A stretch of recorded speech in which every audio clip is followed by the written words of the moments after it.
poll. Looks like Republicans are absolutely desperate to stop any momentum that Alexandria Ocasio-Cortez might have for a potential 2028 presidential run. In terms of the Congresswoman, look, I encourage her to run.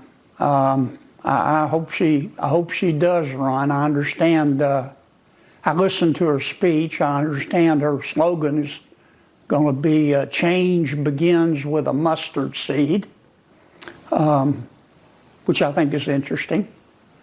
I guess if Governor Pritzker runs, his slogan will be you can have a tummy and still be yummy. I don't know. I just think with the Congresswoman, if you scratch the surface, you get more surface. I don't think she has the intellectual firepower to run a campaign to be president, but I hope she does. Look, I don't hate anyone, Sean, but Congresswoman Ocasio-Cortez is a creation of the media. She checks all the boxes. She's young, she's liberal, she's attractive, she's ethnic. Her problem is that she's shallow as a puddle. You scratch the surface and you just get more surface. For her recent conduct, which you talked about, she gets and deserves a certificate of hypocrisy. And I would remind her that it's not your beliefs that make you a good person, it's your behavior. Watch what politicians do, not what they say. Ocasio-Cortez is the leader of the Democratic Party today. Some might say Senator Schumer, but Schumer's at a 17% approval rating today. 17. Democrats are in the 20s. Yeah. I think it's Congresswoman Ocasio-Cortez. And as I said before, she's entitled to her opinions. My personal opinion is that God gave her a billy goat brain and a mockingbird mouth. I mean, look, I believe in the power of ideas, and my Democratic colleagues have no ideas. All they have is hatred for one man, even when he's right. And that's President Trump. And I don't think that's healthy for them. I don't think that's healthy for America. I believe that we need to be a party of brawlers for the working class. There you go. And we have turned into a party that caters to almost people who call themselves upper middle class, but they're actually like kind of wealthy. You're talking about me now, aren't you? No, you're not middle class at all. No, I meant wealthy. That's what I meant.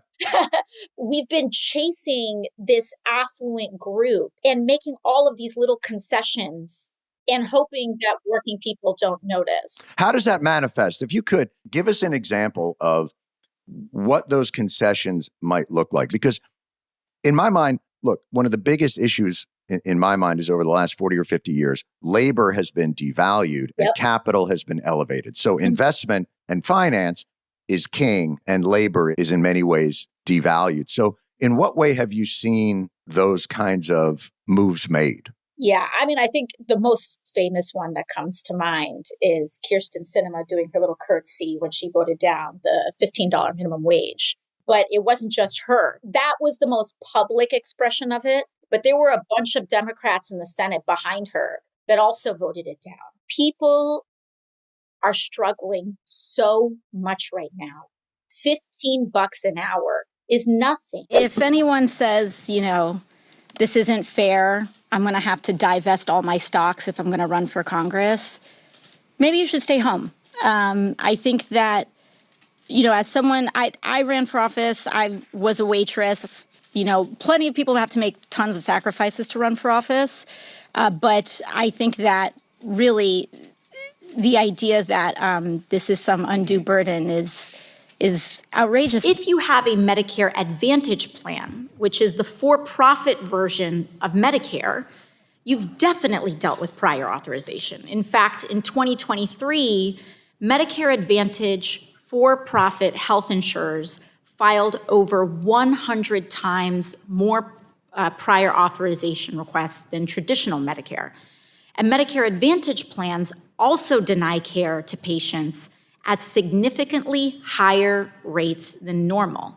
Medicare Advantage plans deny as much as 16 times the normal rate. Does this sound consistent with some of what you've seen, Dr. Mello? Yes, I believe that's what numerous reports have indicated. And this is all to restrict patient care because we have a profit margin to maintain. And many of those for-profit insurers use unregulated and unsupervised AI models to review prior authorization requests. And I think it's very important that people understand that this is happening, that AI is being rolled out in the industry so that when a doctor who has gone through 4 years of medical school in addition to their additional training say that a patient needs something and they submit a prior authorization request, many times an AI model may deny them that care to a human being who has gone through extensive medical training. Now, Mr. Toy, you've said earlier in this hearing that you are the CEO of Clover Health, but you've said in this hearing that Clover Health does not use AI in your company to implement prior authorizations, correct? Correct. But you have seen this happen in your industry. That is correct. And you disagree with this usage. Why? I disagree with it because it should always be a clinician who's making this decision. So I myself, as I said, I'm also a patient. I have had my own scans be denied through prior authorization. And I fortunately have the sophistication to navigate my own appeal, as you said, to get there. But that is not a reasonable thing for it to happen. And for a person that is diagnosed with a condition in which time is of the essence, and an AI model has denied a trained clinician the ability to provide them care, this could potentially threaten a person's life, correct? Absolutely. I mean, it's really hilarious to watch these people say, you know, Alexandria AOC, she's really dumb. She's a really dumb person. When you have Donald Trump at the forefront of your movement, a man who literally suggests that we should nuke hurricanes to like nullify the wind speed or something. You know, we should inject ourselves with bleach.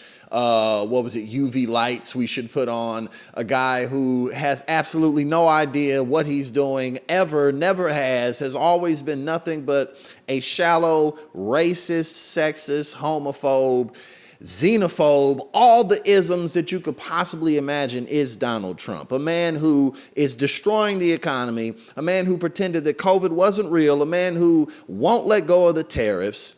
All of these things that y'all got on the forefront of your movement. Marjorie Taylor Greene, Charlie Kirk, you know, what's his legacy? Racism and sexism.